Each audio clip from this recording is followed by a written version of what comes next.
চবতকৈ এটা ভাল লগা দিন আজি সঁচাকৈ ক'ব লাগিব। দেউৰী ভাষাৰ বা দেউৰী জনগোষ্ঠীৰ বুৰঞ্জীৰ প্ৰথম খণ্ড এইবাৰ আমাৰ দেউৰী সাহিত্যসভাই ইয়াতে অনুষ্ঠান কৰিছে মাননীয় অসম বিধানসভাৰ অধ্যক্ষ মহোদয় থ্ৰুৱেদি। গতিকে আমি বহুত দেউৰী সাহিত্যসভাক ধন্যবাদ কৰিছোঁ।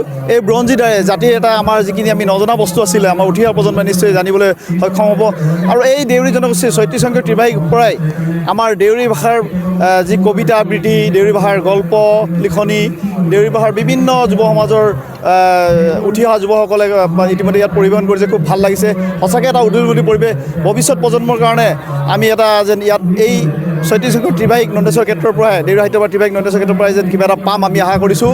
আৰু লগতে আমাৰ এই সাহিত্যসভালৈ সকলো অসমৰ বিভিন্ন জনগোষ্ঠীৰ জনজাতিক আমি আহি সহযোগ কৰিবৰ কাৰণে আহ্বান জনাইছোঁ। আমাৰ জাতিটোৰ বাবে এটা বৰ ভাল লগা দিন, যিহেতু নেকি আজি অত বছৰে আমাৰ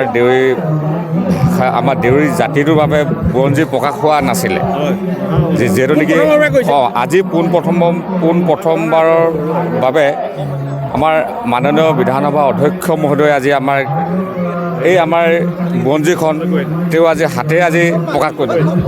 গতিকে ইয়াতকৈ আৰু আমাৰ সৌভাগ্য নাই। আমাৰ বিধানসভাৰ অধ্যক্ষ ডাঙৰীয়াই আহি আমাৰ যি দেউৰী জাতিৰ বুৰঞ্জী তেখেতে উন্মোচন কৰিছে। সঁচাই আমি সৌভাগ্য। আৰু এনেকুৱা বিশেষকৈ বিহপুৰীয়াৰ বাঁহগৰালৈ আহিছে। হয় আমি সেইটো কাৰণে যথেষ্ট। আৰু বিহপুৰীয়া বাঁহগৰালৈ আহি আমাৰ দেউৰী জাতিৰ যি ইতিহাস প্ৰসিদ্ধ আমাৰ যি বুৰঞ্জী তেখেতে উন্মোচন কৰি থৈ গ'ল। সদায় জাতিটোৱে তেখেতৰ স্মৰণ কৰি ৰাখিব। আৰু আমিও এনেধৰণৰ এখন বুৰঞ্জী যে আজি পাইছোঁ, সঁচাই আমি বুৰঞ্জীখন পাই যথেষ্ট সুখী।